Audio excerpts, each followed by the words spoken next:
আল্লাহ নবী বলেছেন আমি দুনিয়াতে বেঁচে আছি, সাহাবারা বিপদে পড়লে আমার কাছে এসে তারা আমার কাছে এসে জান্নাতের রাস্তা পেয়ে যাবে। আমি চলে যাবার পর পীর মাশায়েখ ওলি আউলিয়া হাক্কানি আলেম ওদের কাছে গেলে ওরাও তোমাদিগকে জান্নাতের রাস্তা দেখিয়ে দেবেন।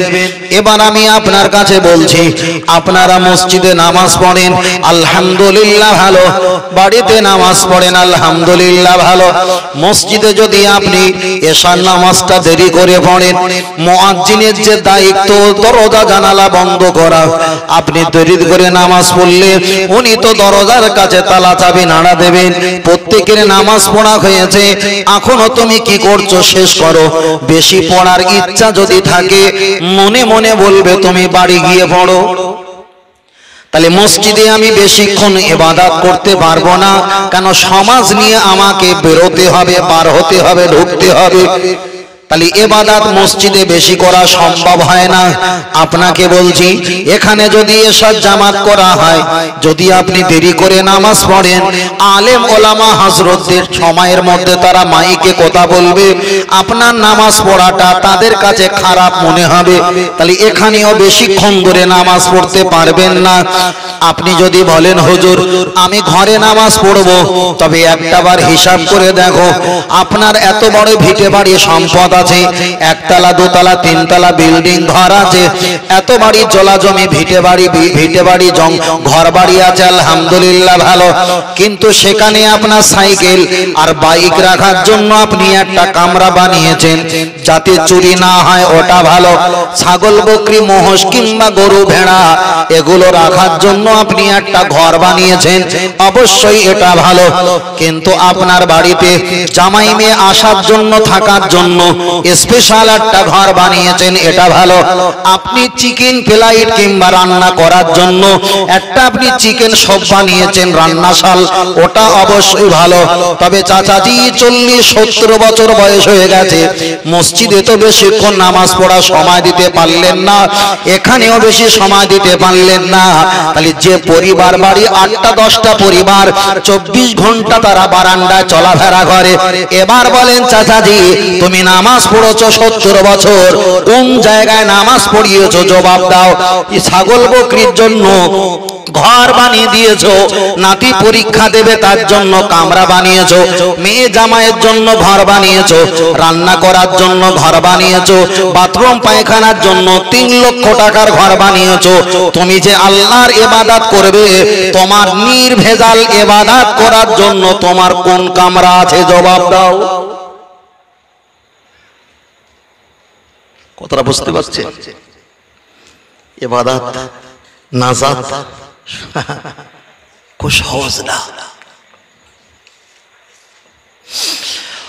ও আমার বাপজিরা, আমি আপনাকে বোঝাতে চেয়েছি, লক্ষ্য করে দেখা যায় আপনি যদি বলেন হুজুর আমি বারান্দায় নামাজ পড়ি, আপনার বৌমা বড় বৌমা বললেন আব্বাজি আপনি নামাজ পড়েন আমি ভাত খুলি, বড় বৌমা ভাত খুলে বসে আছেন, আপনি যদি দেরি করে নামাজ পড়েন বড় বৌমা বলবে বড় ছেলে ঘুমিয়ে পড়েছে আমাকে ডাকছে, আপনার তো নামাজ পড়ার দেরি হলে বড় বৌমার কষ্ট হবে।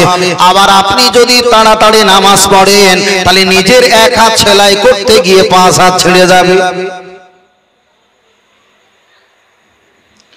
আপনি যদি বলেন হুজুর আমি ঘরে নামাজ পড়ি, অধিকাংশ কামরা হলো 10-12 কিংবা 8-10, একটা খাট পড়লে আলমারি ড্রেসিং টেবিল একটা চেয়ার রাখলে আর শোকেস আলমারি রাখলে আপনি হিসাব করে বলেন ওই ঘরে কি নামাজ পড়া সম্ভব হতে পারে?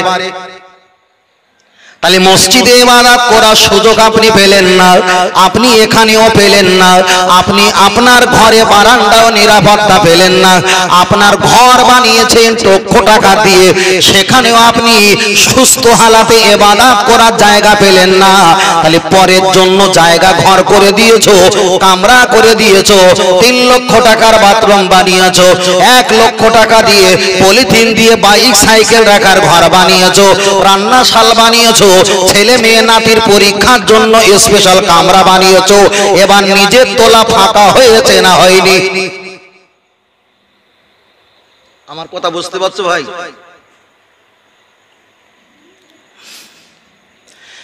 তাই আমি আপনাকে শুধু একটা আল্লাহকে খুশি করতে গেলে, আল্লাহকে রাজি করতে গেলে আপনাকে কিভাবে নামাজ পড়তে হবে পৃথিবীর কোনো আলেম বলবে না, এটাই আপনাকে পীর সাহেব আপনাকে বলবে। যারা পীর মুরিদি তারাই আপনাকে বলবে। যদি বলেন কেন, আপনি ফুরফুরা শরীফে যাবেন, যদি কোনো পীর সাহেব হুজুর থাকে, মুরিদদের সঙ্গে কথা বলার জন্য ওপেন একটা ধলুস ঘর করা আছে, সেখানে মুরিদরা এসে বসে বসে কথা বলবে। কামরায় চলে যাবে, স্পেশাল একটা হজরাখানা আছে, হুজুর সেখানে রাত জেগে জেগে ইবাদত করবে। বাড়ির পরিবারের কামরা যাবে, ছেলে মেয়ে বিয়ে বাচ্চা নাতিপোতা বাপ মা আছে, তাদের সঙ্গে সম্পর্ক হবে। তাহলে একটা পরিচয় হলো বাড়ি পরিবারের সঙ্গে, একটা পরিচয় হলো মুরিদদের সঙ্গে, আর একটা পরিচয় হলো ছোট্ট কামরা আমার নাজাত পাওয়ার জন্য, আমার আল্লাহর সঙ্গে সম্পর্ক রাখার জন্য একটা কামরা। কিন্তু সমাজে দেখো, আমরাই তো এত বছর ধরে ইবাদত করে দাড়িটা সাদা করে ফেলেছি, কিন্তু আল্লাহর প্রতি ইবাদত করার জন্য যাতে আমার নাতিপোতা বিয়ে বাচ্চা ডিস্টার্ব না করে এমন কোন স্পেশাল ছোট কামরা কি আমরা বানিয়েছি? এবার যদি বলেন হুজুর বানাইনি, নামাজ পড়েছি, তোমার নামাজ 99.% আল্লাহর দরবারে গেছে কিনা আমার সন্দেহ হচ্ছে। 99.%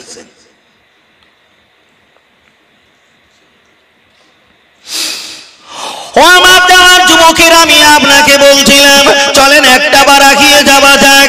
এত বছর তো বয়স হয়ে গেল, লক্ষ টাকা মসজিদে দান করেছেন, জলসায় 2000, 4000, 5000, 15টা বছর ধরে আপনারা আমরা দান করেছি।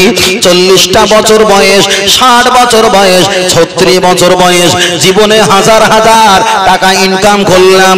রাতে এ জেলা ও জেলা বিভিন্ন জেলায় ঘুরলাম, নবী নবী বলে প্রশংসা করলাম। একটা বার কি বুকে হাত দিয়ে বলতে পারবো আমি শয়নে স্বপনে ঘুমের হালাতে রাসূলুল্লাহ দিদার পেয়েছি? তাহলে একদিকে নামাজের সুবিধা আমি হারালাম, অপর দিকে নবীর দিদার আমি হারালাম। এবার যদি বলি আমি জান্নাতে যাব, তাহলে এটাই তো বিয়ে না করে সন্তানের আশা।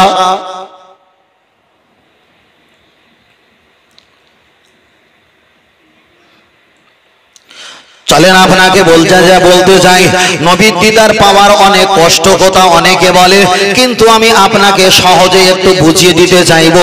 আগিয়ে চলে যাওয়া যাক। আপনি যখন পীর সাহেবের হাতে হাত দেবেন, আপনাকে যখন সবক দেবে, আপনাকে যখন তরিকা দেবে, জোহরের নামাজে কষ্ট হবে না, আসরের নামাজে কষ্ট হবে না, আপনাকে মাগরিবের নামাজে একটু কষ্ট হবে। আমি বলছি আল্লাহ আর নবী কিভাবে পাবেন? পৃথিবীর কোনো হুজুর যদি না বলে, আমি আপনাকে সহজ পন্থা বলছি, যে পন্থা আমি নিজে করি আপনাকে বলছি, তাহলে এটা তো প্র্যাকটিক্যাল, এতে সন্দেহ হওয়ার কোনো জায়গা নেই।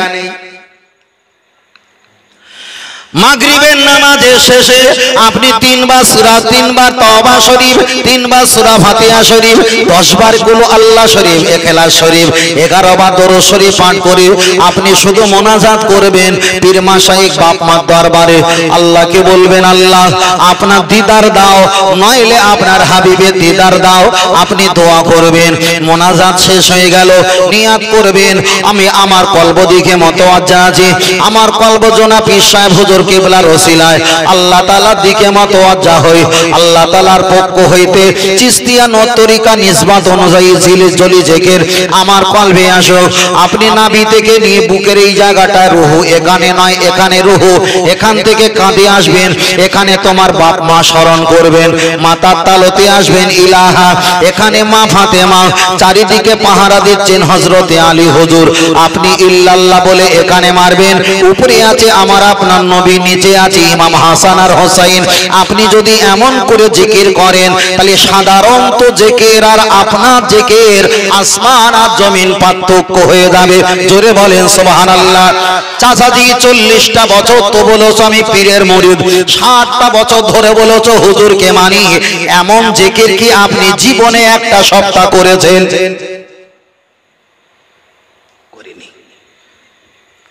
করিনি। কিন্তু মুখে বিশাল তোড় আছে, আমি অমুক হুজুরের মুরিদ। ও তোড় রেখে ঘোড়ার কচু কিচ্ছু হবে না, কিচ্ছু লাভ হবে না। মুখে বলতে পারে এবারে ইলেকশনে একদম 10/10 পাবো, কিন্তু আদৌ কি হয়? মুখ আর অন্তর অনেক পার্থক্য। আপনি মাগরিবের এমন করে ইবাদত করলেন, চলেন এবার এশার নামাজে যান। এশার নামাজে আপনি তোর তওবা শরীফ পাঠ করে দোয়া খায়ের মোনাজাত করলেন। মোনাজাত করার পর নিয়াত করবেন, আমি আমার কলব দিকে মতওয়াজ্জা আছি, আমার কলব জনাব পীর সাহেব হুজুর কেবলার ওসিলায় আমার নবীর দিকে মতওয়াজ্জা হই। নবী পাকের কলব হইতে মহব্বত, জিয়ারত, ভালোবাসা আমার অন্তরে আসুক। আল্লাহুম্মা সাল্লি আলা সাইয়্যিদিনা মুহাম্মাদিন নবিয়্যিল উম্মি ওয়া আলিহি ওয়া সাহাবিহি ওয়া বারিক ওয়া সাল্লিম। 100 বার করে আপনি দরুদ শরীফ পাঠ করবেন। আমার নবীর দিদারের জন্য আপনি চেষ্টা করবেন। আপনার যদি দিদার নসিব যদি না হয়, তবে হুজুর আমার ব্যাখ্যা করেছেন, কেউ যদি জবান দুই ঠোঁটের মাঝখানে, দুই পাশার মাঝখানে দুটো জিনিসকে যদি কেউ হেফাজত রাখে, আর যদি হালাল খাদ্য খায়, আল্লাহ চাইলে 40-42 দিনে মাথায় আমার নবীর দিদার নসিব হয়ে যাবে। নবী বলেছেন, যারা আমার দিদার ভাবে দুনিয়াতে কোনো টেনশন নাই, মরণকালে টেনশন নাই, কবরে কোনো চিন্তা নাই, হাসরে মাঠে চিন্তা নাই, জাহান্নামে যাওয়ার কোনো ভয় নাই। আসেন না একটাবার এই লাইনে, কেউ আপন না। আল্লাহ, আপনি যদি এশার নামাজে দরুদ শরীফ পাঠ করে তবুও যদি বছর কি বছর হয়ে যায়, নবীর দিদার যদি না পাও, চলো এবার ফজরের নামাজে আপনি তওবা শরীফ পড়ে দোয়া খায়ের করলেন, তরিকা মাস করবেন। আমি আমার কলব দিকে মতওয়াজ্জা আছি, আমার কলব জনাব পীর সাহেব হুজুর কেবলা খাজা মাইনুদ্দিন চিশতি রহমাতুল্লাহ আলাইহির দিকে মতওয়াজ্জা হই। তানার কলব হইতে মহব্বত হয়ে দিদার আমার প্রতি নসিব হয়ে যাক। আল্লাহুম্মা সাল্লি আলা সাইয়্যিদিনা মুহাম্মাদিন সাইয়্যিদিল মুরসালিন ওয়া আলা মুহি সুন্নতি শাইখি মাইনুদ্দিন চিশতি ইমামুত তরিকতি ওয়াল আউলিয়াইল কামিলিন। আপনি এমন তাসবিহ পাঠ করবেন 100 বার, যদি করতে করতে খাজা আজমিরি রহমাতুল্লাহর সঙ্গে দিদার যদি নসিব হয়ে যায়, খাজা আজমিরি রহমাতুল্লাহ যিনি আল্লাহকে পেয়েছে, নবীকে পেয়েছে, তাকে যদি পেয়ে যাও, উনি তো তোমার হাত ধরে নবীর সঙ্গে পরিচয় করিয়ে দেবে। চলেন, আমি আপনাকে বোঝাতে চেয়েছি, আপনি যদি খাজা হুজুর রহমাতুল্লাহর দিদার যদি আপনি নসিব পেয়ে যান, আপনার একটা তরিকা মাস, আপনি এক তরিকার আল্লাহর ওলি। জোরে বলেন, কে বলেছে কঠিন? জানিনি বলে তাই, করিনি বলে তাই। খাজা আজমি রহমাতুল্লাহ আলাইহি দিদার হয়ে যাবে, খাজা হুজুর আপনাকে সার্টিফিকেট দেবে, এক তরিকা হয়ে গেছে। কোনো হাক্কানি যারা আল্লাহর ওলি, যাদের কাশফ শক্তি আছে, তাদের কাছে গিয়ে বলে, হুজুর আমার একটা তরিকা হয়ে গেছে, আমি এক তরিকার ওলি হয়েছি। হুজুর দেখে বলবে, হ্যাঁ বাবা তুমি এক তরিকার ওলি হয়েছে। পৃথিবীর লোক সার্টিফিকেট দেবে না, যিনি পীর ওলি হাক্কানি তার কাছে গেলে সে দেখে বলবে, হ্যাঁ হয়ে গেছে, কাজ শেষ, আমার জন্য নাজাত ক্লিয়ার। এত বছরে কিচ্ছু করতে পারলাম না। ও আমার বাতিরা, চলে না গিয়ে যাওয়া যায়, লক্ষ্য করে দেখা যায়, আপনি যদি একদিন নয়, 2 দিন নয়, আপনি একটা ঘর বানাও, অনেক বাড়ি পরিবারে রাখার জন্য আপনার ঘর বানিয়েছেন, আপনি একটা ছোট করে ঘর বানাও, ওই ঘরের ভিতরে আপনার মাথার টুপি, আপনার রুমাল, হাজি রুমাল, আপনার ওন্না, আপনার জামা লুঙ্গি, কিছু পানির বোতল, কিছু শুকনো খাবার ওই জায়গায় থাকবে, নামাজের মুসাল্লা থাকবে। আপনি জোহরে নামাজ পড়েন, আসরের নামাজ পড়েন, মাগরিবের নামাজ পড়ে ইয়া রাফি ইয়া দাইহি আল্লাহর দরবারে একটু কান্নার চেষ্টা করেন। আপনার কান্না আসলো না, চেষ্টা করেছেন, ছেড়ে দাও। এশার নামাজের পরে একটু আল্লাহর কাছে কান্নার চেষ্টা করো, কান্না আসলো না, ছেড়ে দাও। ফজরের নামাজে একটু কান্না চেষ্টা করো, কান্না আসলো না, ছেড়ে দাও। আপনি একদিন নয়, 2 দিন নয়, 1 সপ্তাহ নয়, 2 সপ্তাহ নয়, মাসকে মাস যখন করবে, আল্লাহর দরবারে যখন কান্না চেষ্টা করে চোখ থেকে যখন অটোমেটিক পানি জারি হয়ে যাবে, তখন বুক ফুঁকে আল্লাহর শুকরিয়া করে বলবে, আল্লাহ এতদিন আমার গুনার ভাগ বেশি ছিল, নেকির ভাগ কম ছিল, কিন্তু আমার রহমত দিয়ে আমার অন্তরের দরজা খুলে দিয়ে চোখ থেকে যখন পানি জারি হয়েছে, আমার দিল, আমার অন্তর বলে, আল্লাহ আপনি আমার প্রতি রাজি হয়ে গেছেন।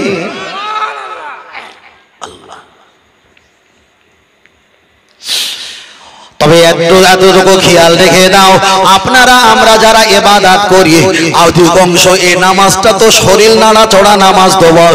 আপনি আল্লাহর প্রতি এমন করে ইবাদত করবেন, পৃথিবীর ব্যক্তির ইবাদত আপনার ইবাদত আসমান আর জমিন পার্থক্য হয়ে যাবে। আপনি যদি 2 বছর 3 বছর এমন করে যদি মশ করো, আল্লাহ যদি রাজি থাকে নবীর দিদার পেয়ে যাবে। নবীর দিদার পেয়ে গেলে স্বপ্ন হালাতে নবী তোমাকে বলবে আমার উম্মত, তোমার জন্য খেজুরের বাগানটা তোমায় দিলাম, এটাই তোমার ঘর দিলাম। তুমি যখন স্বপ্ন হালাতে আমার দিদার পাবে, স্বপ্ন যখন দেখবে তুমি এই ঘরে এসে বিশ্রাম করবে আর এখানে তুমি খেজুরের ফল খাবে। 70টা ফেরেশতা দুনিয়াতে আমি হাজির করব, তোমার বিপদ আপদ থেকে হেফাজত করবে। ওই জন্য আল্লাহর কোরআন জানিয়েছে, আলা ইন্না আউলিয়া আল্লাহি লা খাউফুন আলাইহিম ওয়ালা হুম ইয়াহজানুন। ওলিদের ভয় নেই। কেন ভয় নেই? নবীর দিদার পেয়েছে, আল্লাহর পক্ষ থেকে হেফাজতের জন্য 70টা ফেরেশতা 24 ঘন্টা তার পিছনে ফিট করে দিয়েছে। আল্লাহ, আর বেশি কিছু এর ভিতরে যাওয়া যাবে না। আল্লাহ আল্লাহ। তবে আমি আপনাকে একটাই কথা বলছি, আগিয়ে চলে যাওয়া যায়। যদি বলেন হুজুর আর কি সহজ পদ্ধতি আছে, নিচে আমি যেতে চাইনি, তবু ছোট্ট করে একটা বার বলা যায়। আপনি তাসবিহটা নিয়ে রাতের অন্ধকারে আপনি ঘুমিয়ে পড়লেন। আপনি যদি বলেন হুজুর আমি নামাজের তাসবিহ নামাজের দরুদ শরীফ পড়লে অনেকটা লম্বা, আমার পক্ষে সম্ভব নয়, ছেড়ে দাও। আপনি যদি 1 লাইন দরুদ পড়েন, হুজুর আমার পক্ষে সম্ভব নয়, ছেড়ে দাও। আপনি তাসবিহটা নিয়ে সাল্লাল্লাহু আলাইহি ওয়াসাল্লাম সাল্লাল্লাহু আলাইহি ওয়াসাল্লাম সাল্লাল্লাহু আলাইহি ওয়াসাল্লাম, এটাই তো নবীর নামে দরুদ। আপনি দরুদটা পড়েন আর টানেন, ঘুমের ঘোর যখন বেড়ে যাবে আপনার দরুদ পড়ার শক্তিটা আস্তে আস্তে হালকা হয়ে যাবে। আপনি ঘুমিয়ে পড়লেন, আবার 1 ঘন্টা 1.5 ঘন্টা 10 মিনিট 15 মিনিট পরে ঘুম যখন ভেঙে যাবে, আবার তাসবিহটা আপনি হেতড়ে খোঁজে নিয়ে আবার তাসবিহ পাঠ করেন। আবার 10 মিনিট পরে 5 মিনিট পরে ঘুমিয়ে পড়বেন, আবার তাসবিহটা পড়া বন্ধ হয়ে যাবে। এমন যদি করতে পারা যায়, আল্লাহ শপথ করি আল্লাহ যদি রাজি থাকে, ঘুমের ভিতরে নবীর দরুদ পড়ার কারণে নবীর দিদার নসিব হয়ে যাবে। তাহলে এত কোন সিস্টেম থাকতে আমরা কোন সিস্টেমকে মাপ পালন করেছি? আমার কথা কি রাগ করছেন নাকি? কোন সিস্টেম পালন করেছি? কোন সিস্টেম পালন করেনি। নাতির পাছায় ফোড়া হয়েছে কেঁদেছি, বৌমার অপারেশন করতে হয়েছে, বাচ্চা সন্তান আসার জন্য কেঁদেছি, বড় ছেলে চাকরি রিটার্ন হয়ে গেছে কেঁদেছি, পাশের বাড়ি একজন হঠাৎ মারা গেছে কেঁদেছি। মান আরাফা নাফসাহু ফাকাদ আরাফা রাব্বাহু, যে নিজে নিজের জন্য কাঁদে সে তো মুহূর্তে আল্লাহকে চিনে ফেলে। নিজের জন্য খুব কম কাঁদি, তাই না? নিজের জন্য কোরআন বলেছে কো আনফুসাকুম ওয়া আহলিকুম নার, আগে নিজে বাঁচো, বাড়ি পরিবার সদস্যকে বাঁচাও, আগে নিজে বাঁচো। তবে আপনার কাছে একটাই কথা বলছি, লক্ষ্য করে দেখা যায়, এটা হলো তৈরি করে কথা আমি আপনার কাছে বললাম।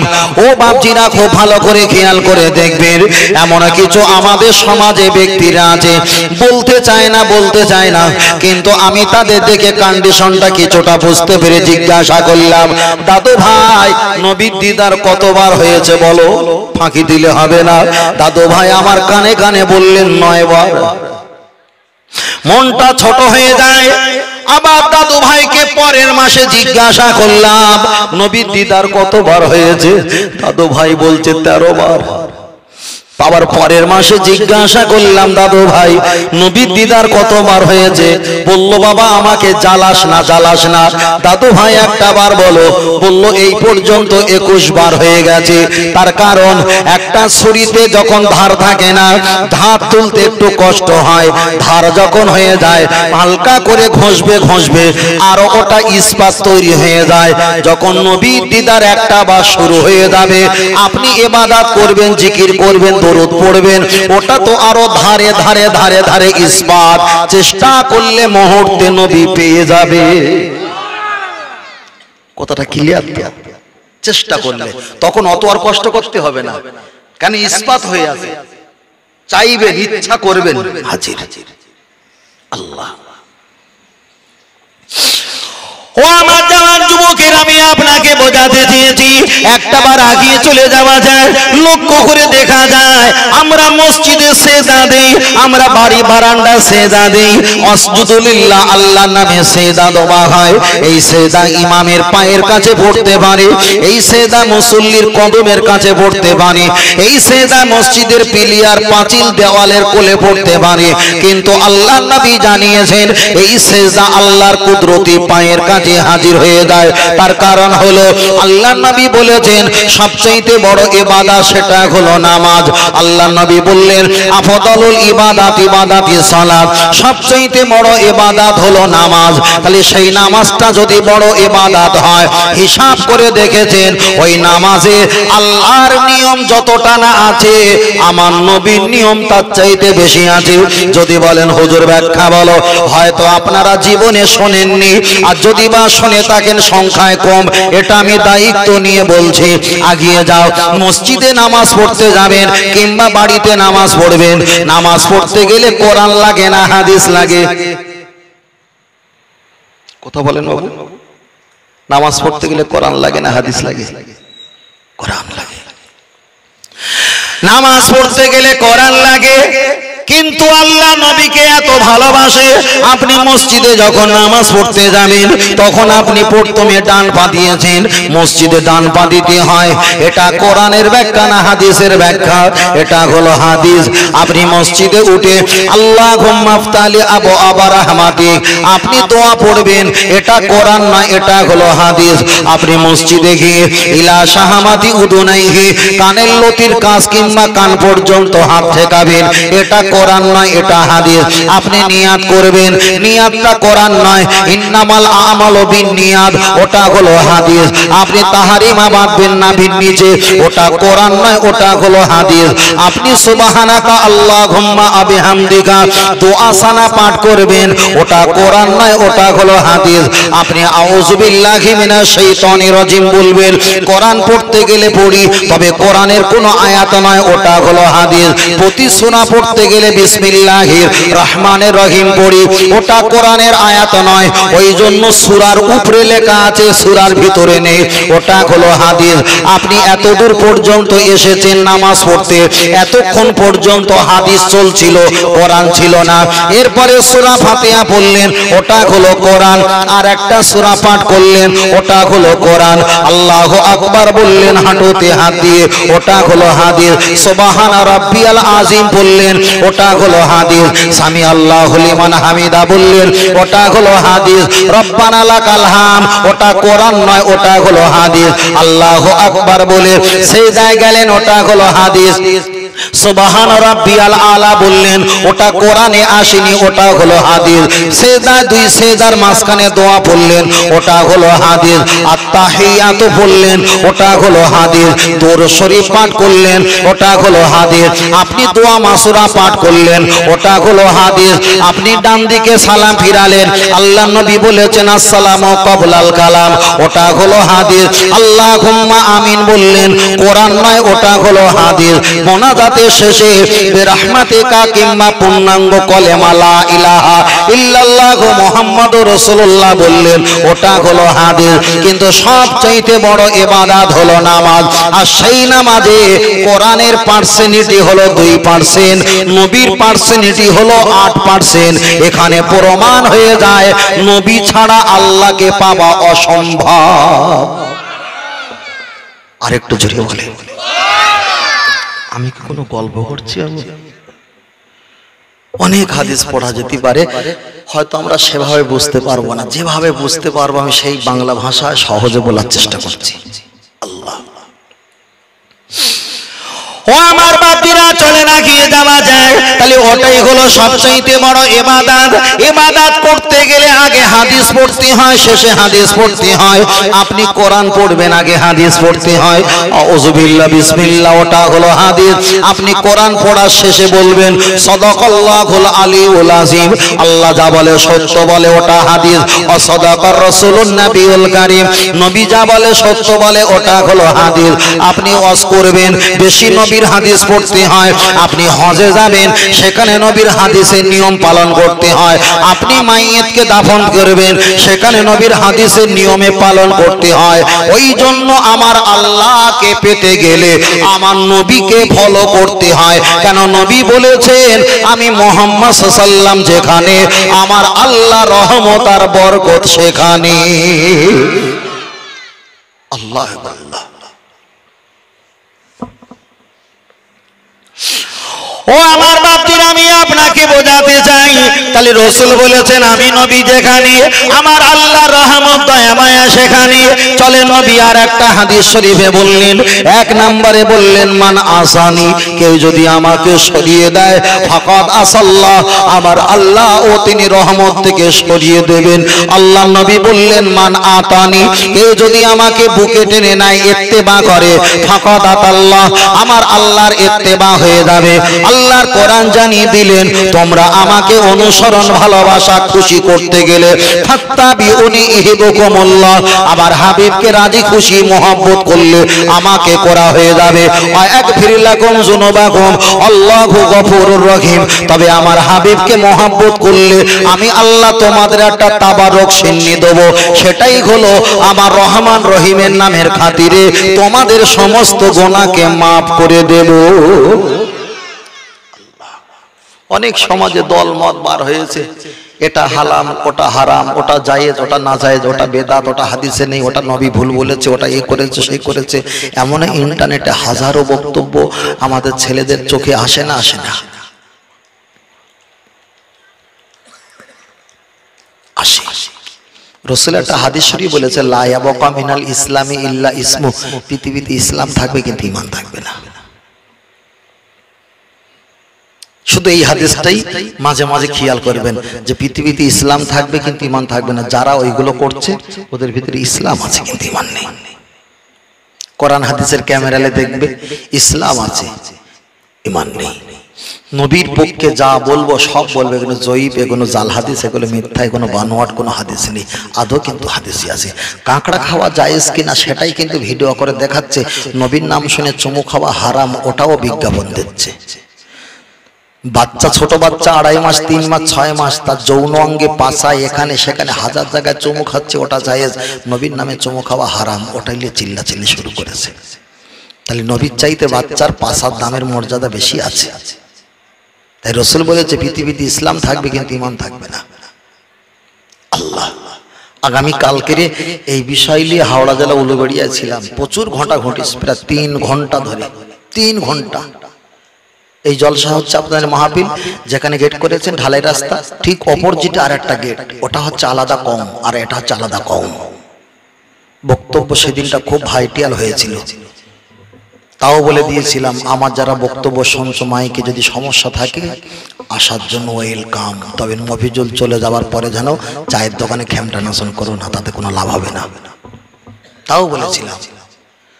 অস করছি, ওদের হুজুর বক্তব্য করছে, পুরো স্পষ্ট শোনা যাচ্ছে বক্তব্যটা ভুল, এখান থেকে ডাইরেক্ট চ্যালেঞ্জ জানিয়েছে, ভুল ধরেছি, পারিস তা আমার এখানে আয় একটা বার। আর আমরা যেটা বলছি একটা বার মাইকে বলছে ভুল বলেছে, সঙ্গে সঙ্গে সালাম কিয়াম করে দিয়ে তোর স্টেজে গিয়ে আমি বসে থাকবো, জনগণ বুঝে যাবে কোনটা আসল আর কোনটা নকল। একটা বার ডাকে না। কথা বুঝতে পেরেছেন? আমরা যাবার জন্য তৈরি। আল্লাহ আল্লাহ। ও আমার বাপজির, আমি আপনাকে বোঝাতে চেয়েছি, চলেন একটা বার আগিয়ে যাওয়া যাক। আমার নবীকে ভালোবাসা সম্পর্কে বলছিলাম। আল্লাহ নবী একটা হাদিস শরীফে বলেছেন, হাদিসটা মিশকাতে এসেছেন। আল্লাহ নবী দাঁড়িয়ে আছেন, একটা সাহাবা এসে বললেন ইয়া রাসূলুল্লাহ আমি জান্নাতে যেতে চাই। নবী বললেন তুমি জান্নাতে যাবেন, বাল হুম ইউসাল্লুনা, কতটা নামাজ পড়লেন? হুজুর আমি বেশি নামাজ পড়তে পারি না। আল্লাহ নবী পরে জিজ্ঞাসা করলেন আয়াসুবুনা, তুমি কতটা রোজা রাখো? হুজুর আমি ফরজ রোজা রাখি কিন্তু বেশি রোজা রাখতে পারি না। আল্লাহ নবী পরে জিজ্ঞাসা করলেন আয়াহুদ্দুনা, তুমি কতবার হজ করেছো? হুজুর আমি বেশি হজ করতে পারলাম না। আল্লাহ নবী গালটা চেপে হেসে বললেন ও আমার সাহাবা, এতটা নামাজ এতটা রোজা এতটা হজ নিয়ে তুমি কি করে জান্নাতে যাবে? জবাব দাও। সাহাবাটা কেঁদে বললেন হুজুর আমার ভিতরে নামাজ রোজা হজ যাকাত কম আছে, স্বীকার করলাম, কিন্তু আপনার ভালোবাসা আমার অন্তরে আমি ঘাটতি দেই না। সাহাবাটা হেঁটে চলে গেলেন। আল্লাহ নবী বললেন, বাবা সাহাবা, পৃথিবীতে কোনো জান্নাতি ব্যক্তি যদি জীবিত অবস্থায় দেখতে যদি চাও, তোমরা ঘর থেকে বার হও। যিনি পৃথিবীর অপেক্ষায় আমাকে ভালোবাসা সবচাইতে দাবিদার করেছেন, ওই ব্যক্তি হলো দুনিয়াতে জান্নাতি। জান্নাতি